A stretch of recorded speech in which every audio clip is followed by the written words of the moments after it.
Hello welcome to our channel enlighten అమూల్య.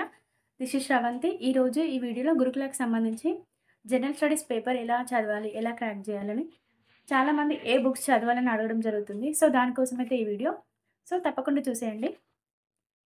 ముందు గురుకుల syllabus paper అయితే మనం ఏ ఎగ్జామ్‌కి ప్రిపేర్ అయినా సిలబస్ పేపర్ అనేది మ్యాండేటరీ. ఖచ్చితంగా మన దగ్గర ఉండాలి. ఓకేనా? చూసినట్టయితే మన జీఎస్ జనరల్ స్టడీస్‌కి, నార్మల్ జనరల్ స్టడీస్‌కి తేడా ఏంటంటే మనకిక్కడ 2 టాపిక్స్ ఎక్కువగా ఉంటాయి. ఏంటంటే ఒకటేమో టీచింగ్ యాప్టిట్యూడ్, ఇంకొకటి moral values and professional ethics. ఇవి 2 చాలా చాలా ఇంపార్టెంట్ టాపిక్స్. సో చాలా చాలా ఇంపార్టెంట్ టాపిక్స్ అని మనం చాలామంది మోసపోవడం జరిగింది. ఎలా అంటే 17, 18లో జరిగినటువంటి ఎగ్జామ్‌లో ఈ 2 టాపిక్స్ మీద దాదాపు 30 క్వెషన్స్ వరకు వచ్చాయంట. దీంతో పాటు ప్రొఫిషియన్సీ ఇన్ ఇంగ్లీష్. సో ఈ 3 టాపిక్స్ చదువుకుంటే దాదాపు 50% మార్కులు మన దగ్గరే ఉన్నట్టే అని కోచింగ్ సెంటర్‌లో ఇంజెక్ట్ చేయడం జరిగింది. సో చాలామంది ఏం చేసిరంటే English, moral values and ethics, teaching aptitude చదువుకొని వెళ్ళడం జరిగింది.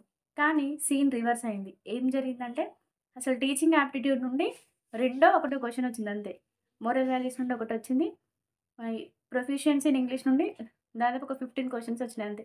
అంటే ఒక 20 వరకే ఈ 3 సబ్జెక్టుల యొక్క వెయిటేజ్ అనేది ఆగిపోయింది. రిమైనింగ్ 80 క్వెషన్స్ రిమైనింగ్ టాపిక్స్ నుండి వచ్చినాయి. సో చాలామంది చాలా టాపిక్స్ వదిలేయడం జరిగింది.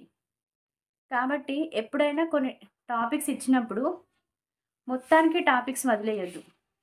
ఆ టాపిక్‌లో సబ్ టాపిక్స్ మనకు నచ్చనివి, అర్థం కానివి, హార్డ్ ఉన్నవి వదిలేయొచ్చు గానీ మొత్తానికే వదిలేయొద్దు. నేను ఇంతకు ముందే చెప్పి ఉంటా. కంటెంట్ వదిలేయొద్దు. కానీ కంటెంట్‌లో హార్డ్ ఉన్నవి వదిలేసుకోవచ్చు. అట్లా.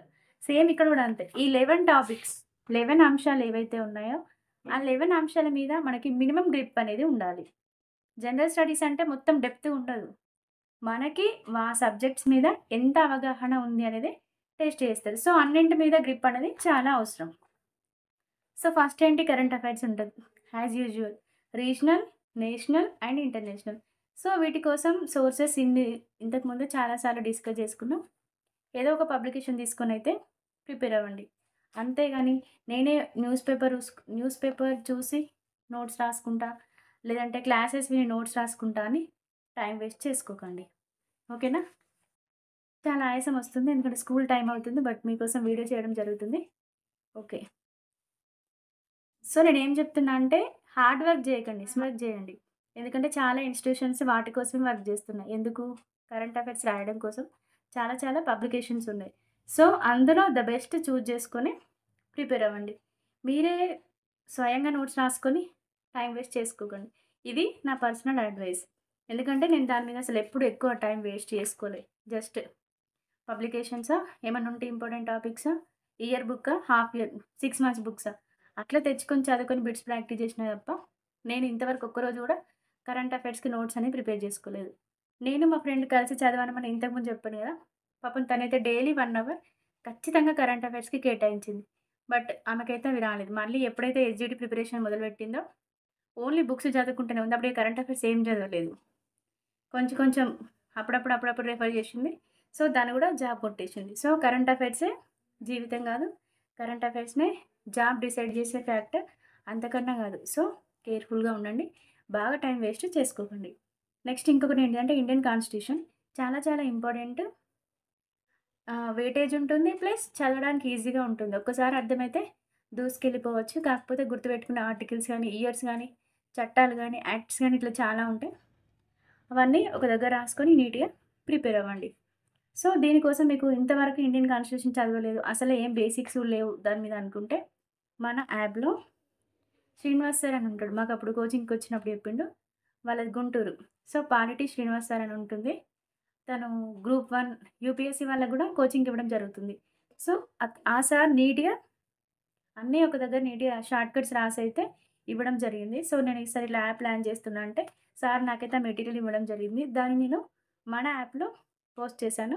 ఇంట్రెస్ట్ ఉన్న వాళ్ళు పర్చేజ్ చేయండి. ఒకవేళ కాస్ట్ ఎక్కువ అనిపిస్తే చెప్పండి తగ్గిస్తా. ఓకేనా? దాంతో పాటు సోషల్ ఎక్స్‌క్లూజన్ కూడా మంచి టాపిక్ వదిలిపెట్టొద్దు. సామాజిక వెలి ఇది ఈ మధ్య కాలంలో ఎక్కువగా వస్తున్నటువంటి టాపిక్. చాలామంది దానికి నోట్స్ తెలియక వదిలేశారు. బట్ దానికి కూడా ఒక సోర్స్ ఉంది. ఏంటి అంటే తెలుగు అకాడమీ వాళ్ళది గురుకుల్ సోషల్ ఎక్స్‌క్లూజన్ బుక్ అని ఇస్తారు. చిన్నగుంటుంది. అందులోనే social exclusion plus polity 2 cover అవుతాయి. ఆ బుక్ తీసుకోండి. లేదు సోషల్ ఎక్స్‌క్లూజన్‌కి ఇంకా దొరకట్లేదంటే గ్రూప్ 2 పేపర్ ఉంటుంది కదా! Society paper. ఆ సొసైటీ పేపర్‌లో కూడా సామాజిక వెలి అనే టాపిక్ ఉంటుంది. అందులో చదువుకోండి. లేదు అంటే గ్రూప్ 4కి నేను బుక్ స్టాల్‌కెళ్ళిన చాలా రిఫర్ చేస్తే నాకెందుకో విజేత కాంపిటీషన్ అనేది నచ్చింది.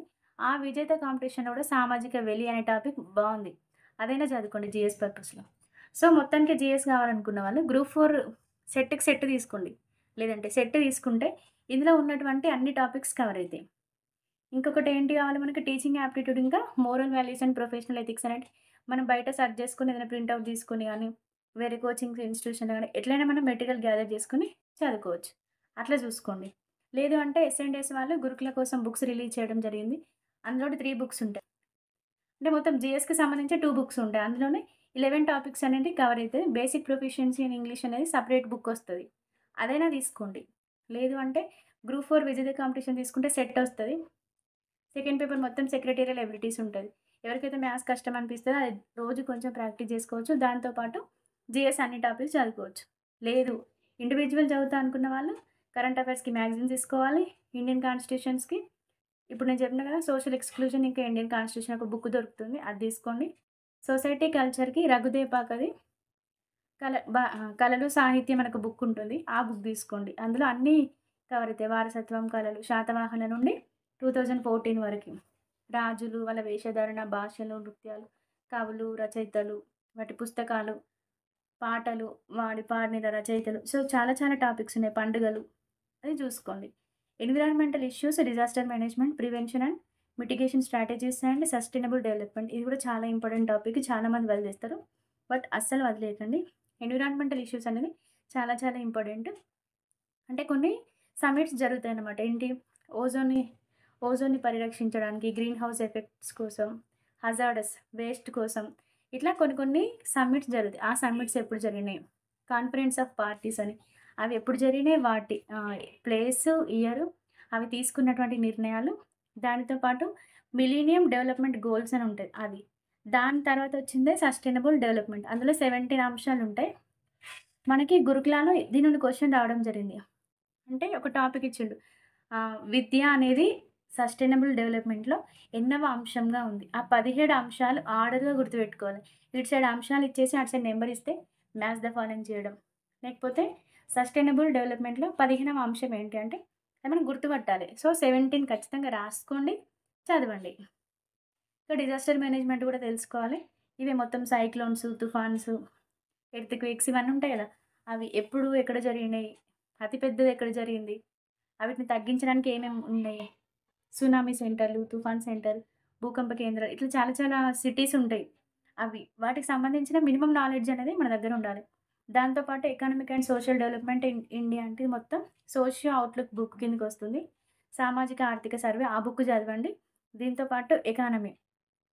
Socio economic, political and cultural history of Telangana అంటే సామాజిక, ఆర్థిక ఇంకా రాజకీయ పరంగా తెలంగాణలో ఎటువంటి చేంజెస్ వచ్చినాయని అది మొత్తం ఎకానమీ అన్నమాట. తెలంగాణ ఎకానమీ మొత్తం చదవాల్సి ఉంటుంది. దీంతో పాటు జనరల్ ఎబిలిటీస్‌లో అయితే భరత్ సార్ రీజనింగ్ 3.0 అనే బుక్ అయితే ఉంది. ఆ బుక్ బావుంది తీసుకోండి. లేదు అంటే ఇంతకుముందు నేను గ్రూప్ 4 సెట్ తీసుకోమని చెప్పినా కదా!